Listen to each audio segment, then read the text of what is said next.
Hi friends, welcome back. तो आज का हमारा वीडियो है Vande Bharat Express versus flight, which one is better. ये तो डिपेंड करता है, ये तो पेचीदी बात है। अगर किसी को पैसे की परवाह नहीं है और उसके पास टाइम कम है तो फ्लाइट बेटर है। पैसे की उसे चिंता नहीं है, पहुंचना उसे जल्दी है, ही विल यूज़ फ्लाइट। या फिर एक समय पे आप ये कह सकते हैं कि जो टिकट्स हैं फर्स्ट क्लास की वर्सेस एयर फेयर की ऑलमोस्ट सेम है, तो उस बंदे को लगेगा कि अगर उम्मीद है कि मैं फर्स्ट क्लास से जाऊं वर्सेस वहां जाऊं। मगर यूएस में देखेंगे तो यूएसए में ट्रेन्स यूज़ नहीं होती, हर जगह फ्लाइट्स हैं। जैसे इंडिया में आप यूज़ करते हैं बस, वैसे यहाँ पे एयर प्लेन इज़ लाइक बस, जिसको जहाँ जाना है फ्लाइट ही है और कुछ नहीं है। और वही इकोनॉमिकल है, लोग वही लेते हैं और जाते हैं। इतनी इकोनॉमिकल नहीं है, मगर फिर भी आप कह सकते हैं ट्रेन से तो बेटर है। तो चलते हैं, शुरू करते हैं। दोस्तों, आज मैं जा रहा हूँ मुंबई से अहमदाबाद वंदे भारत एक्सप्रेस में और वहां से वापस आऊंगा फ्लाइट में। और आज कंपेयर करने वाले हैं कि फ्लाइट या वंदे भारत में आखिर कौन बेटर है।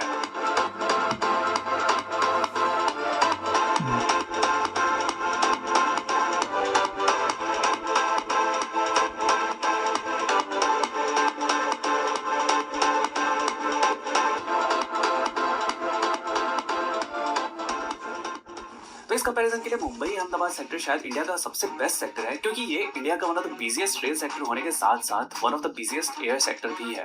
अब मुंबई से अहमदाबाद के बीच काफी सारी प्रीमियम ट्रेन चलती हैं, लाइक वंदे भारत, शताब्दी, तेजस, डबल डेकर, दुरंतो एक्सेट्रा। और इस जर्नी के लिए मैंने चूज किया वंदे भारत एक्सप्रेस को, जो इस रूट की सबसे फास्टेस्ट और मोस्ट प्रेफर्ड ट्रेन है। और आज मैं कंपेयर करने वाला हूँ वंदे भारत के features like ride quality, food, cost and overall comfort को फ्लाइट से। और वीडियो के एंड में बताने वाला हूँ कि आखिर कौन सा ट्रांसपोर्ट ज्यादा वैल्यू फॉर मनी है, वंदे भारत या फिर फ्लाइट। तो चलिए फटाफट से इस इंटरेस्टिंग कंपैरिजन को शुरू करते हैं।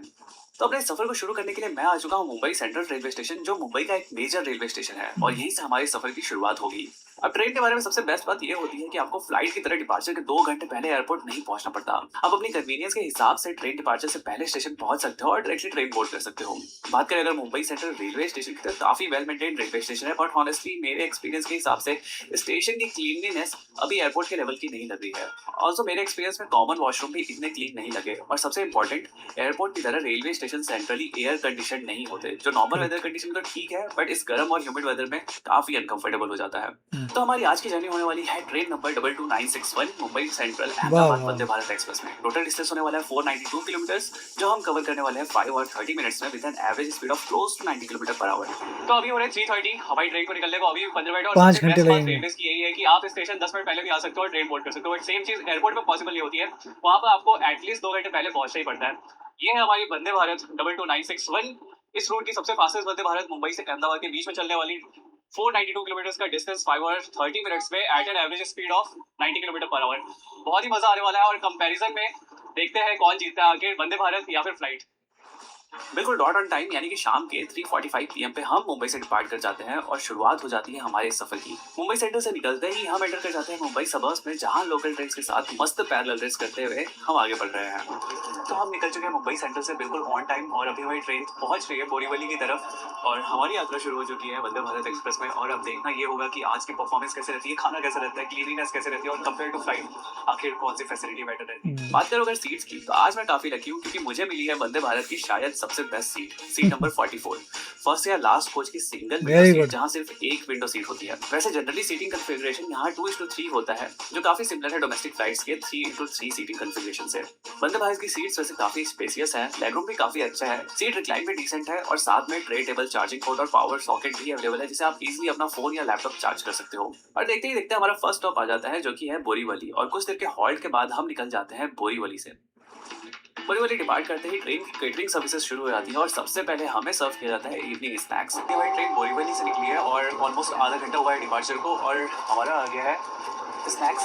यहाँ पे स्नैक्स में आपको यहाँ पे मैंगो जूस मिल जाता है, कैरमल पॉपकॉर्न मिल जाता है, सेव मिल जाता है, चाय, साथ में एक समोसा भी था जो मैंने खा लिया, और साथ में एक केचप, और चाय अभी आ रही है, चाय अलग से सर्व होती है, तो गर्म पानी सर्व करेंगे और ये हमारी इंस्टेंट प्रीमिक्स चाय दी गई है यहाँ पे, तो वो पिएंगे। तो मैं फटाफट अपना स्नैक फिनिश करता हूँ और विंडो सीट पर बैठकर बाहर के नज़ारों को एंजॉय करने लगता हूँ। अब हमारा अगला हॉल्ट होने वाला है वापी, और वापी की तरफ बढ़ते हुए मुझे दिख रहा है इंडिया का first high speed rail corridor, जहाँ अगले कुछ सालों में मुंबई और अहमदाबाद के बीच बुलेट ट्रेन चलने वाली है। जब मुंबई और अहमदाबाद के बीच बुलेट ट्रेन चलना शुरू होगी, तब bullet train versus flight comparison काफी इंटरेस्टिंग होने वाला है। एक खूबसूरत इवनिंग एंजॉय करते हुए हम पहुंच जाते हैं वापी, और क्विक हॉल्ट लेने के बाद फिर से डिपार्ट कर जाते हैं अहमदाबाद की तरफ। तो अब बारी है वंदे भारत के वॉशरूम रिव्यू करने की। तो वंदे भारत का वॉशरूम कुछ ऐसा दिखता बहुत अच्छा होगा। यहाँ पे काफी स्पेस है, एटलीस्ट एयरलाइन के कंपेयर में तो बहुत ज्यादा स्पेस है। इधर आपको हैंड ड्रायर मिल जाता है, यहाँ पे हैंड वॉश मिल जाता है, टैप वाटर, मस्त पानी आ जाए, टॉवल रखने के लिए बड़ा सा मिरर, और इधर आपका कमोड है, यहाँ पे फ्लश वाटर जेट, वेरी और गुड, सामने एक बहुत अच्छा। यहाँ पे टैप भी दे रखा है अगर आपको पानी यूज करना है तो। ओवरऑल बहुत बेटर कंपेयर टू फ्लाइट, काफी स्पेशियस, काफी कंफर्टेबल। अब लेट्स सी फ्लाइट का वॉशरूम कैसा होता है। और अगर बैठे बैठे बॉडी स्टिफ हो जाए तो स्ट्रेच करने के लिए वंदे भारत के कोचेस में स्पेस भी काफी होती है। और देखते ही देखते यात्रा में आगे बढ़ते हुए हम पहुंच जाते हैं सूरत, जहाँ पे एक क्विक हॉल्ट के बाद ताप्ती रिवर को क्रॉस करते हुए हम सूरत को अलविदा बोलते हैं और बढ़ जाते हैं वडोदरा की तरफ। तो क्योंकि अभी डिनर सर्व होने में थोड़ा वक्त बाकी है और बाहर भी कुछ देखने को है नहीं क्योंकि रात हो चुकी है, तो मैंने सोचा क्यों ना एक पावर नैप ली जाए। और मैं पावर नैप ले ही रहा था कि हमें हमारा डिनर सर्व कर दिया गया। एंड डिनर में हमें सर्व किया गया है 2 पराठे, राइस, दाल, पनीर की सब्जी, आलू मटर की सब्जी एंड गुलाब जामुन। पर मुझे इंतजार है वडोदरा स्टेशन का, जहां मेरा डिनर आने वाला है रेल रेस्ट्रो ऐप से, जो कि इंडिया का one of the most trusted train food ordering app है। और वंदे भारत के वडोदरा पहुंचते ही मैं पहुंच जाता हूं वंदे भारत के गेट पे, जहां पे रेल रेस्ट्रो का डिलीवरी बॉय मेरा अरे खाना वाह, लेकर इंतजार कर रहा था। वेरी और अब गुड। चलिए फटाफट से इस खाने को रिव्यू करते हैं। तो वंदे भारत के कंपेयर में रेल रेस्ट्रो का डिनर देखने में तो काफी बेटर लग रहा है। तो दोस्तों हम निकल चुके हैं वडोदरा से, और वंदे भारत का तो मैंने आपको खाना दिखा दिया। वडोदरा पे डिलीवरी हुई हमारे एक और अच्छा डिनर लगा, की, जो कि मैंने ऑर्डर किया था रेल रेस्ट्रो से, और ये है थाली जो मैंने ऑर्डर करी थी रेल रेस्ट्रो से। और आप देख वेरी सकते गुड। हो यहाँ मैंने महाराजा थाली ऑर्डर की थी, जिसमें मुझे मिला है एक पनीर की सब्जी, जीरा राइस, दाल मखनी, छोले, शाही पनीर, अचार, 4 रोटी, पापड़ और साथ में सलाद, जो कि ओवरऑल काफी इंप्रेसिंग है। अगर आपको भी रेल रेस्टोरेंट से खाना ऑर्डर करना है तो रेल रेस्टोरेंट के ऐप या फिर वेबसाइट पे जाकर अपना पीएनआर का 100 रुपीज से ऑलमोस्ट आई गेस 40 किलोमीटर के 42 किलोमीटर के अहमदाबाद तो आ गया तो होगा। अगले ऑलमोस्ट आई गेस तो 20 मिनट में हम पहुंच जाएंगे अहमदाबाद। तो हमारा एक्चुअल जो अराइवल का टाइम था वो था 21:15 9:15, बट थोड़ा डिले होगा। तो हम 9:25 तक पहुंचने वाले हैं। ओवरऑल अभी अंधेरा हो चुका है, खाना पीना हो गया हमारा सब कुछ, तो अब थोड़ा रेस्ट करते हैं और पहुंच कर अहमदाबाद आपसे मिलते वेरी हैं। नाइस। सो अपने शेड्यूल टाइम से लगभग 10 मिनट की देरी से हम पहुंच चुके हैं अहमदाबाद जंक्शन। अहमदाबाद हमें ट्रेन 10 मिनट की देरी से पहुंची है, यानी कि ओके। रात के 9:25 एंड ओवरऑल जो जर्नी का एक्सपीरियंस रहा वो काफी सही एंड कंफर्टेबल रहा। एंड अब चलते हैं सोने, और सीधे मिलता हूँ आपसे कल सुबह अपनी रिटर्न जर्नी में, जहां हम फ्लाइट से वापस आएंगे मुंबई।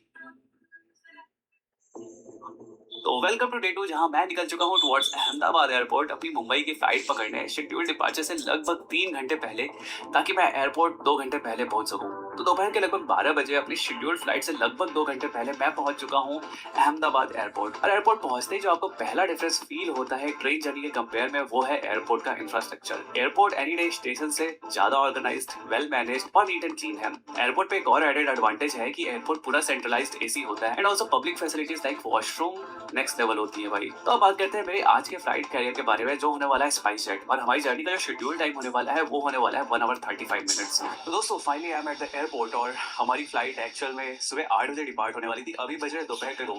तो मतलब ये एक्सेप्शन है, वैसे सारी फ्लाइट्स के साथ नहीं होता है, बट मेरी फ्लाइट के साथ ये एक्सेप्शन हुआ कि 8 बजे से 10 बजे पहला रिशेड्यूल हुआ, 10 बजे से फिर हुआ 11 बजे, फिर 11 बजे से 2 बजे का रिशेड्यूल हुआ है। अभी 2 बज रहे हैं, और ये आई तो गेस अगला उसकी रिशेड्यूल प्रॉब्लम है एक और हुआ है एयरलाइन की। 3:15 का। तो मतलब टोटल 4 रिशेड्यूल हो गए। ये पूरी क्राउड जो है हमारे फ्लाइट की है। एंड बिकॉज चलो, हमारी फ्लाइट डिलेड थी, तो हमें दिया गया एक कॉम्प्लीमेंट्री लंच, एंड कुछ ऐसा दिख रहा हमारा कॉम्प्लीमेंट्री मील, जो कि एज अ लंच हमें सर्व किया गया है, जो कि क्वालिटी एंड क्वांटिटी वाइज काफी बढ़िया था। तो हमारी फ्लाइट फर्दर 3:15 के लिए रीशेड्यूल हो गई है। तो मैं टाइम पास करने के लिए मेन एयरपोर्ट एक्सप्लोर करने निकल जाता हूँ। सारे डिपार्चर गेट्स एक्सप्लोर करने के बाद मैं वापस अपने गेट पे आ जाता हूँ, और finally around 2:45 PM thankfully boarding शुरू हो जाती है। तो यार अपने शेड्यूल टाइम से वो लगभग तो स्पाइस 7 जेट को घंटे की फाइन देरी से मारो। हमारी बोर्डिंग चालू हो गई है। सुबह 8 बजे का यू टाइम कांट था। Do like that. ऑल्दो मैं एयरपोर्ट 12 बजे आया था, क्योंकि रिशेड्यूल पहले ही इन्होंने इन्फॉर्म कर दिया था। प्लेन्स होते नहीं है बट ना, अभी फिर जो व्हाटएवर इज डिपार्चर अ का टाइम है प्रॉब्लम, दिस वो इज है नॉट गुड। 15:15, और अभी हो रहा है 14:48। तो लगभग 7 घंटे के डिले से यहाँ पे एक्सपीरियंस तो यहीं बोर्डिंग खराब शुरू हो हुई है। गया। एंड फटाफट हम एयरपोर्ट की सवारी गाड़ी यानी कि बस में बोर्ड होकर अपनी फ्लाइट बोर्ड करने चल देते हैं। और ये रही हमारी आज की फ्लाइट नहीं, एक और इशू है यार, तुम्हारे पास गेट तक नहीं है। 737, जिसे स्पाइस जेट ने स्मार्ट विंग से रेंट किया हुआ है, जो हमें मुंबई तक लेकर जाएगी। तो फटाफट फ्लाइट बोर्ड करके मैं आ जाता हूँ अपनी सीट पे। Finally we are on board the flight and अभी 15:15 का डिपार्चर था but slightly delayed. Boarding is completed और कुछ ही देर में टेक ऑफ होने वाला है। तो ओवरऑल वेल एंड गुड। अब देखते हैं कि हमें यहाँ से मुंबई जाने में टाइम कितना लगता है। ऑलमोस्ट 1.5 घंटे की फ्लाइट होने वाली है फ्लाइट टाइम। तो लेट्स सी मुंबई कब पहुँचते हैं और ओवरऑल एक्सपीरियंस कैसा रहता है। यस, बात करूँ लेग रूम की तो वंदे भारत के कंपेयर में तो उतना कुछ खास लेग रूम है नहीं। आपने वंदे भारत में देखा था कितनी स्पेस थी, बट हाँ overall it is comfortable. This is what the flight looks front side and खाली खाली है। मतलब इस रो में केवल मैं और एक मैम है, वो बैठी हैं। तो ओवरऑल विंडो सीट का मजा लेते हुए जर्नी करेंगे और एंड में आपको बताते हैं कि कैसा एक्सपीरियंस रहा। तो Yeah. थोड़ा वेट करने के बाद और एक अराइवल ट्रैफिक क्लियर होने के बाद फाइनली अराउंड 3:50 PM हम अहमदाबाद से टेक ऑफ करते हैं। और टेक ऑफ करते ही अहमदाबाद सिटी का एक खूबसूरत एरियल व्यू देखने को मिलता है और देखते ही देखते हम क्लाउड्स के ऊपर पहुंच जाते हैं। साथ ही साथ केटरिंग सर्विसेज भी शुरू हो जाती है, लेकिन क्योंकि हमें ऑलरेडी कॉम्प्लीमेंट्री लंच मिल चुका था जो कि काफी हैवी था, तो मैं सिर्फ एक प्लेन सिंपल कॉफी लेता हूँ और बाहर के व्यूज को एंजॉय करते हुए कॉफी सिप करता हूँ। पर ऐसे अगर आपको फ्लाइट्स में फूड ऑप्शन चाहिए तो उसके लिए मोस्ट ऑफ द फ्लाइट्स में आपको एक्स्ट्रा पे करना पड़ेगा, या फिर आप एक फुल फ्लाइट कैरियर चूज कर सकते हो लाइक एयर इंडिया, जहाँ पे फूड इंक्लूडेड होगा। तो कॉफी एंजॉय करने के बाद अब वक्त है वॉशरूम रिव्यू का। So as compared to plane का वॉशरूम कुछ ऐसा छोटा सा है काफी। कोई बात नहीं, but this nice and clean, इधर कमोड, यहाँ पे handle, wash basin, pretty clean. Wash, tissue paper, सामने एक बड़ा सा मिरर है, that's it। Yeah, this is okay. So compare to Vande Bharat जहां आपको both Indian and western options देखने को मिलता है, फ्लाइट में आपको बस वेस्टर्न टॉयलेट्स का ऑप्शन Correct, देखने को yeah. मिलेगा। और सही बोलूं तो वंदे भारत के कंपेयर में फ्लाइट का वॉशरूम काफी छोटा है, but it gets the job done. तो चलते हैं वापस अपनी सीट पे, क्योंकि अब कुछ ही देर में हम लैंड करने वाले हैं मुंबई में। हम एक के बाद infrastructure marble like Delhi Mumbai expressway, Ahmedabad Mumbai high speed rail corridor के ऊपर से क्रॉस करते हैं और धीरे धीरे वेस्टर्न घाट से होते हुए हमारी फ्लाइट मुंबई की तरफ डिसेंड शुरू करती है। And around 4:50 PM after 1 hour of departure हम लैंड करते हैं Very मुंबई good. एयरपोर्ट पे। Barely 1 घंटे का रास्ता था by air. So around 1 our एगो हम अहमदाबाद से निकले थे और अभी हम पहुंच चुके हैं मुंबई। सो ऑलमोस्ट 1 घंटा फ्लाइट टाइम लगा, बट एयरपोर्ट पे 2 घंटा पहले आना पड़ा। ऑल्सो हमारी फ्लाइट थोड़ी रीशेड्यूल थी, तो चलो वो एक्सेप्शनल केस है, सारी फ्लाइट्स रीशेड्यूल ही होती है। तो मतलब हाँ ये बात तो है, flight is better when you compare speed. मतलब 3 या 4 Yeah. घंटे में आप मुंबई से अहमदाबाद से मुंबई आ सकते हो, मुंबई से अहमदाबाद जा सकते हो।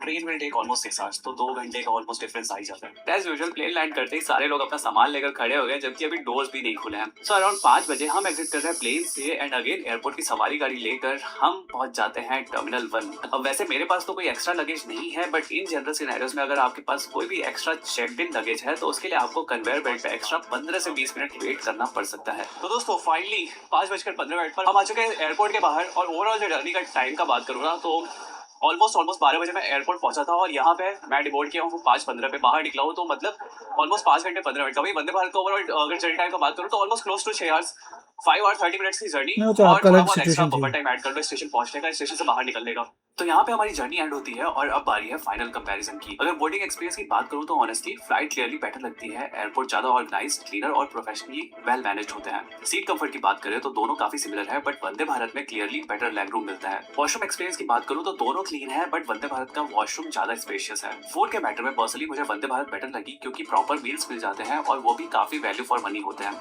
जबकि फ्लाइट्स में मोस्टली एक्स्ट्रा पे करना पड़ता है। लगेज के मैटर में भी वंदे भारत ज्यादा कन्वीनियंट लगती है, क्योंकि यहाँ पे प्रैक्टिकली कोई मेजर लगेज रिस्ट्रिक्शन नहीं है। वही फ्लाइट में आप 22 kg फ्री लिमिट होती है। ट्रेवल टाइम की बात करें तो वंदे भारत में स्टेशन एंट्री और एग्जिट मिलाकर टोटल 6 आवर्स लग रहे हैं। वहीं फ्लाइट में मैं एयरपोर्ट अराउंड 12 बजे पहुंच रहा हूँ और अराउंड 5:30 PM एग्जिट कर रहा हूँ। So total 5.5 hours. और यहाँ पे एक चीज नोटिस करने वाली है कि मेरी फ्लाइट 1 आवर फर्दर डिले थी, जो कि नॉर्मल केसेस में नहीं होता है। तो नॉर्मल कंडीशन में फ्लाइट का ओवरऑल टाइम जो है वो 3.5 आवर्स से 4 आवर्स तक का होता है, जो कि डेफिनेटली वंदे भारत से फास्टर है। अब आता है सबसे इंपॉर्टेंट फैक्टर, जो कि है कॉस्ट। तो मैंने पे किया था वंदे भारत के लिए अराउंड 1400 रुपीज, जिसमें अराउंड 300 केटरिंग चार्जेस थे। वही फ्लाइट के लिए मैंने पे किया अराउंड 2600 रुपीज, जो कि इस सेक्टर का एवरेज फेयर भी है। तो यहाँ पे Vande Bharat for sure value for money है। And last but not the least, carbon emissions. तो वंदे भारत वैसे तो प्योरली इलेक्ट्रिसिटी पे चलती है, कोई भी डायरेक्ट एमिशन नहीं है, बट बिकॉज ठीक इलेक्ट्रिसिटी है, देखिए बहुत ही अच्छा कंपैरिजन था, बहुत अच्छा लगा, मगर पॉइंट ये है कि कुछ एफिशिएंसी आप ऐड कर सकते हैं, वो तो अभी इंफ्रास्ट्रक्चर में आई नहीं है।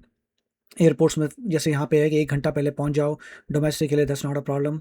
चेक इन वगैरह सब ऑटोमेटेड है, आपको कहीं लाइनों में नहीं लगना, सीधा आप चेक इन करोगे, अंदर घुस जाओगे। वो तो मेरे ख्याल से इंडिया में भी आ गया होगा। तो पॉइंट ये है कि एयरपोर्ट में यहाँ पे आपको ज़्यादा टाइम नहीं लगता, 1 घंटा पहले आओ, सीधा गेट पे जाओ, नो प्रॉब्लम्स। एक झटके में कैरी ऑन है तो एक झटके में सिक्योरिटी क्रॉस कर निकल जाओगे, तो that is not a problem. जब वहाँ पहुँचोगे तो उसके बाद गेट पे ही प्लेन होगा। यहाँ पे ऐसा नहीं होना चाहिए कि आप बसों में बैठो, बसों में लेके जा रहे हैं, वो तो उसका मतलब है पुअर इंफ्रास्ट्रक्चर। अगर आपका प्लेन जो है गेट पे नहीं आता तो आपके पास इनफ गेट्स नहीं है, पुअर इंफ्रास्ट्रक्चर है। क्योंकि आप एक बस में बैठ रहे हो to go to plane, that should not be the case. Gate पे ही होना चाहिए। दूसरा जो लोगों का एटिकेट की बात है कि पहले खड़े हो जाते हैं जब भी कि भाई प्लेन रुका ही है, तो वो भी गलत है। यहाँ पे मोस्टली नहीं होता ऐसे। जब प्लेन पूरा रुकता है, टंग टंग होती है, सीट बेल्ट का आता है, उतार सकते हैं, तब लोग जो है आयल वाले उठ के बाहर निकलते हैं। जो अंदर बैठे हैं वो नहीं निकलते, क्योंकि पहले आयल वाले निकलेंगे फिर आपकी बारी आएगी।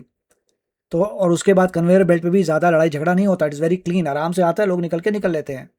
तो अगर आप एयर को बेटर बनाएंगे, डिले नहीं करेंगे, वो बंदा पहले ही भाई साहब जो हमारे फ्रस्ट्रेट हो गए होंगे इतने घंटे डिले हो गया, तो वो नहीं होना चाहिए। तो अगर आप अच्छी तरह से चलाओगे तो बाय एयर विल विन, क्योंकि आपको टाइम की वैल्यू है। दूसरा अबाउट मनी, अगर थोड़ा बेटर कर दें और ऑलमोस्ट मनी सेम हो जाए, तब हर बंदा फ्लाइट को ही लेगा। मेरा तो यही सोचना। मगर अगर आप बहुत लंबी जर्नी में जा रहे हैं तब obviously train will be better, क्योंकि आप आराम से सोते हुए जा सकते हैं। ट्रेन में इतना कंफर्टेबल नहीं होगा। तो आप बताइए, आपको क्या लगता है कि आप किस में जाएंगे? जहाँ तक मेरा है, अगर छोटे ड्यूरेशन की है, I will always prefer flight, assuming कि वो फ्लाइट में सब कुछ एफिशिएंट है, एयरपोर्ट एफिशिएंट है, चीज़ें एफिशिएंट है, then I will take that. India के हिसाब से थोड़ी फिलॉसफी चेंज हो जाती है, बिकॉज इंफ्रास्ट्रक्चर ने अभी कैचअप नहीं किया है। तो आप बताइए इसमें आपके क्या विचार हैं। मिलेंगे अगले वीडियो में, टेक केयर, बाय बाय।